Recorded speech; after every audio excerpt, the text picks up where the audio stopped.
Hello everyone, and welcome to the Digimon Ghost Game video. This time I'm going to be going over my thoughts for the latest episode of Digimon Ghost Game, which is episode 52, The Mysterious Lake.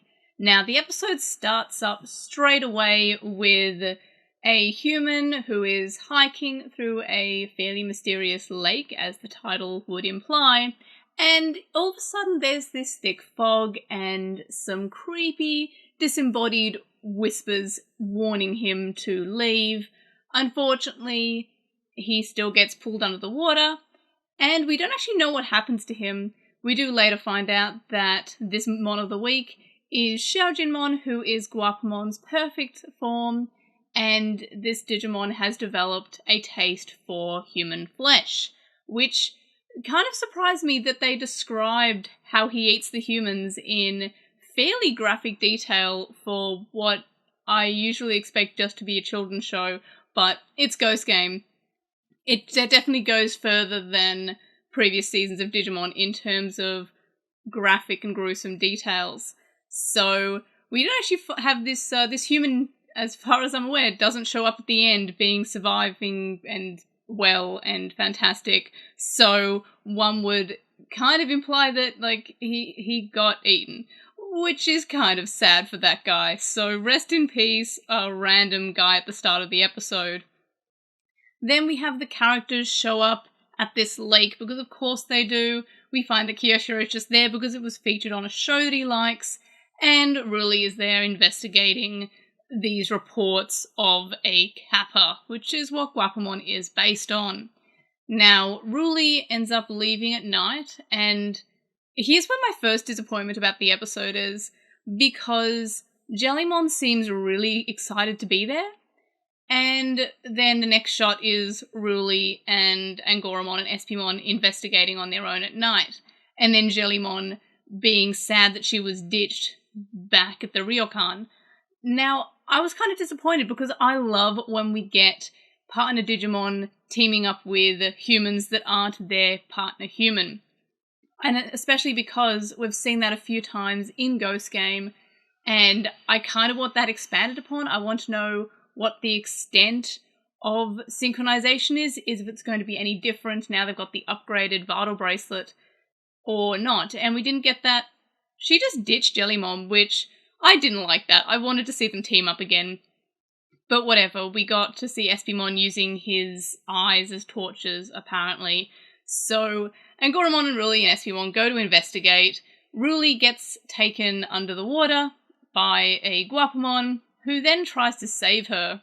We have Angoramon try to rescue her, and we get to see the wonderful design of Wet Angoramon, which shows just how fluffy he is, because he really slims down, and he almost resembles Simbara Angoramon more than Angoramon. Really, Simbara Angoramon is just Wet Angoramon with pants, but it's hard to tell the difference between the two when you have them side by side. So that's kind of an interesting thing, and I'm glad that we got to see that because it shows that he's really fluffy and it's kind of cute. So Ruli gets returned to the others, and then we have Ruli wanting to go back because she's worried about the Guapamon because their boss seemed to be harming them, seemed to be threatening them. We then find out that Guapamon and Xiaojinmon are sick because of some cucumbers they ate during cucumber season. We later find out that this is kind of because of water pollution, because there's a nearby factory, and that has caused them to become sick, and that made Xiaojinmon basically evil, because previously he was fairly kind. So, of course, we have to have our mandatory battle. We have Gammamon warp evolving to Kanonweismon, as we now know that that is possible. But, however, we have something confirmed, or I guess, not confirmed rather, about the upgraded Digivice. Now, I understood that this Digivice upgrade would mean that the synchronization rate was better, and I would have assumed that the time limit of how long they can hold perfect would have just been negated, but this episode proves that that's not the case. The only function that we know about has been the fact that they can now warp evolve straight from child to perfect. and it doesn't actually get rid of that time limit that they hold perfect, which is such a surprise. And honestly, I think that it doesn't seem like too much of an upgrade. Like, being able to evolve straight to perfect doesn't feel like a huge benefit, because they could have just evolved to adult and then to perfect, but now they're just skipping it. The time limit I thought was something that was actually going to be fixed with this upgrade, but that was not the case. So this episode basically just exists to show that one, time limit still there, and also we get to see Angoramon warp evolve to Lamortmon, just like how the last episode and this episode had Gammamon warp evolving to Canonweissmon. This feels like a kind of weird thing to spend time on, because it's nothing really new. We're just showing them that they can evolve straight to perfect, but I don't feel like I feel like that's something that shouldn't need to be earned necessarily, because I think it should be something to say, oh, we can do this now. But I'm guessing that next week's episode, looking like it's going to be a Kyosho episode, is just going to be the same thing to exist for the warp evolution from child to perfect. However, we do see Thetismon in this week's episode, but just to heal the sickness that the Mon of the Week have.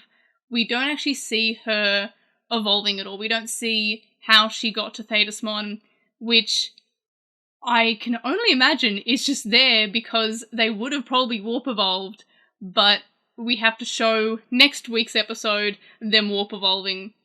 So that was kind of a weird thing. So overall, this episode, it was fine. I like that we have the wet fur Angoramon. I feel like that's a cute touch. I really wish we had Jellymon hanging out with Ruli more. That would have been cute. I like the fact that the Mon of the Week, or the problem of the week, was caused by human intervention again. We have Hero remember what we have the Dark Lizardmon telling him about how Digimon don't belong in the human world, and I guess we're going to build on that in future episodes about how they just don't work because of certain things that are happening in the human world that Digimon won't be able to cope with, and I'm sure the reverse is true as well. So I guess this episode is more of a leading up to something episode, but also confirming a few things about the upgraded Digivice. I am really kind of disappointed about the fact that the time limit's still in place. I feel like perfect is a weird level to have a time limit or a restriction on. I'm fairly certain I think in Atmon, Globemon was probably a perfect level equivalent, so I guess that makes sense, but then Mega didn't have that restriction in place.